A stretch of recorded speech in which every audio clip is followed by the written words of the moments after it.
바울이 유대인들 앞에서 자기가 다메섹 도상에서 예수님을 만난 것과 그리고 주께서 자신을 이방으로 보내어 이방인들에게 복음을 전하게 하셨다는 것을 이야기를 할 때 잠잠히 그것을 듣던 유대인들이 다시 분노하여서 소리를 지르기 시작을 했습니다.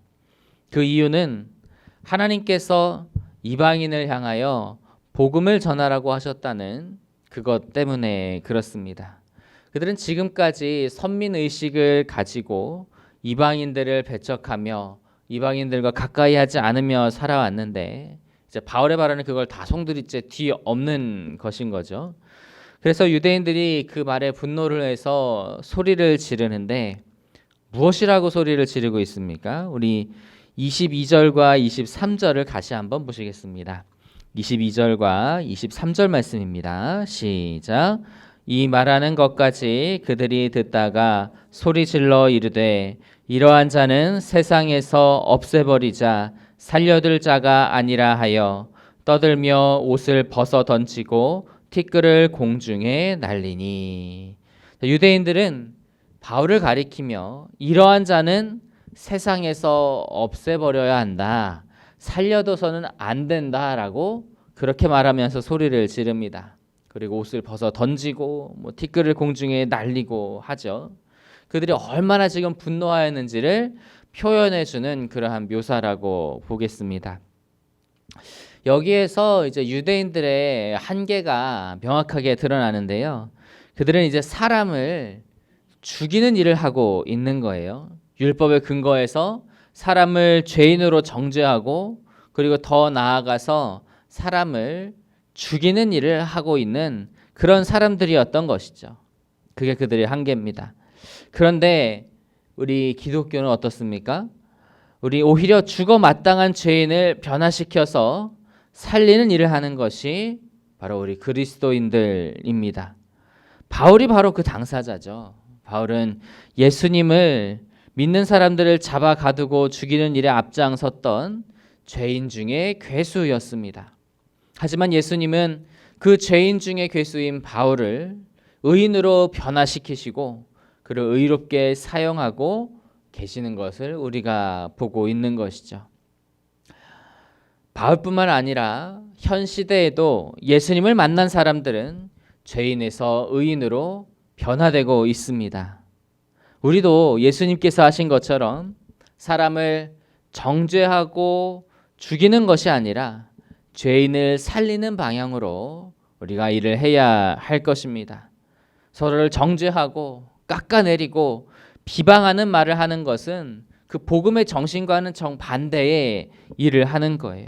오히려 용납하고 용서하고 격려하고 세우는 것이 복음의 참된 정신으로부터 비롯된 것이라는 사실입니다. 그래서 우리 교회는 사랑 안에서 더 서로를 용서하고 용납하고 격려하고 또 세우는 그런 공동체가 되기를 간절히 소망합니다.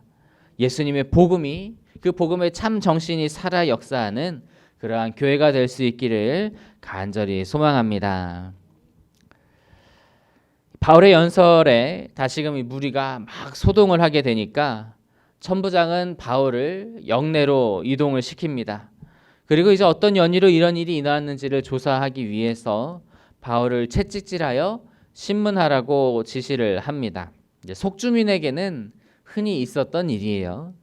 그래서 그 부하들이 이제 바울을 채찍질하려고 준비를 하고 있는데 그때 바울은 자기가 로마 시민이라는 것을 밝히고 있어요. 우리 본문 25절 말씀 보실까요? 25절 시작. 가죽줄로 바울을 매니 바울이 곁에 서 있는 백부장더러 이르되 너희가 로마 시민 된 자를 죄도 정하지 아니하고 채찍질할 수 있느냐 하니. 바울은 이제 담당 백부장을 향하여 너희가 로마 시민을 죄목도 정하지 않고 어떻게 채찍질하려 하는가? 그것은 불법이다라고 그렇게 말을 하고 있어요.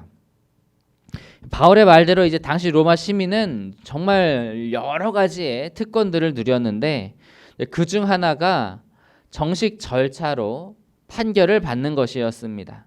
만약에 이제 죄도 정해지지 않았다면 결박하거나 채찍질하는 것이 금지되어 있었던 거예요. 만약 그런 일을 당하게 되면 그 일을 맡은 관리는 엄중하게 처벌을 받게 되어 있었습니다.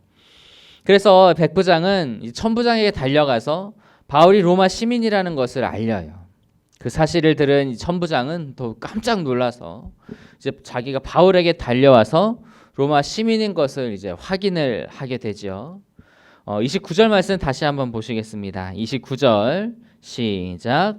신문하려던 사람들이 곧 그에게서 물러가고 천부장도 그가 로마 시민인 줄 알고 또 그 결박한 것 때문에 두려워하니라. 바울은 자기가 태어나면서부터 로마 시민이라고 밝히니까 천부장은 그 신문하려던 것을 다 멈추고요. 그리고 어떻게 하냐면 두려워했다라고 합니다. 그러니까 결박하여 데려온 것만으로도 지금 문책 사항인 거예요. 바울이 마음 먹고 고발하면 크게 책망받을 일이었다라고 하는 거죠. 그런데 이제 이전에 빌립보에서도 좀 비슷한 일이 있었습니다. 바울이 점치는 여종에게 들려 있었던 귀신을 이제 내쫓아 주니까, 그러니까 그 귀신의 주인들이 이제 바울을 잡아다가 이제 무리를 소동을 시켜가지고 이제 바울을 고발을 한 거예요. 그러니까 이제 빌립보의 관리는 바울을 이제 채찍질하고 감옥에 가두었던 일이 있었죠. 근데 당시 바울은 채찍을 맞고 옥에 갇힐 때에도 아무런 말을 하지 않다가 풀려날 때에야 그 일을 넌지시 알립니다.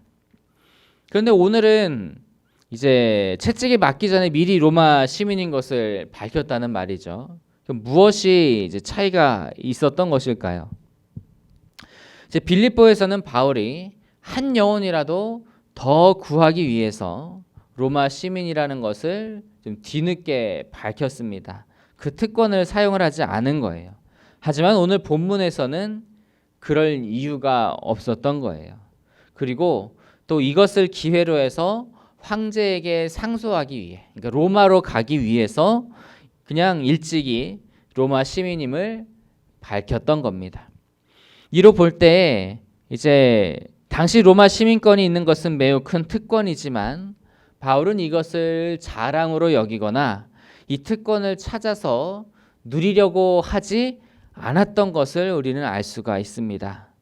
그는 오직 복음을 위해서 자기의 특권도 다 내어 맡기고 복음을 위해 특권을 사용하지 않기도 하고 또 사용하기도 했던 그런 사람이었다라고 하는 것이죠.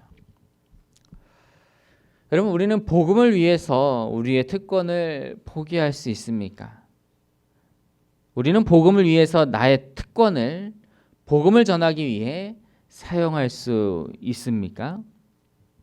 예수님은 우리에게 십자가 복음을 전해주시기 위해서 가장 위대한 특권을 포기하셨습니다. 우리가 받은 복음은요, 그렇게 값진 것이에요. 그러니 우리도 바울과 같이 복음을 위해 때때로는 특권을 포기할 수도 있고 또 때로는 특권을 활용할 수도 있는 그러한 사람들이 되어야 할 줄로 믿습니다. 우리 선교사들이 그런 분들 아니겠습니까? 지금 우리나라의 국민으로서 세계에서도 우리가 누릴 수 있는 그런 특권이 있고 우리가 안정적인 삶을 누릴 수 있는 것들이 많이 있잖아요. 그럼에도 그분들이 그것들을 다 포기하고 나아가는 것은 오직 그들의 삶을 통해 복음을 증거하기 위함이다라고 하는 것이죠.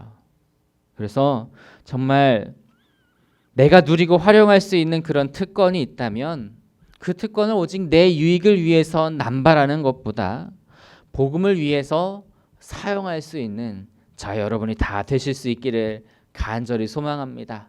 그리고 나의 그러한 특권들을 정말 값지게 사용하여서 주님께서 기뻐하시는 우리 모두가 될 수 있기를 주님의 이름으로 축복합니다.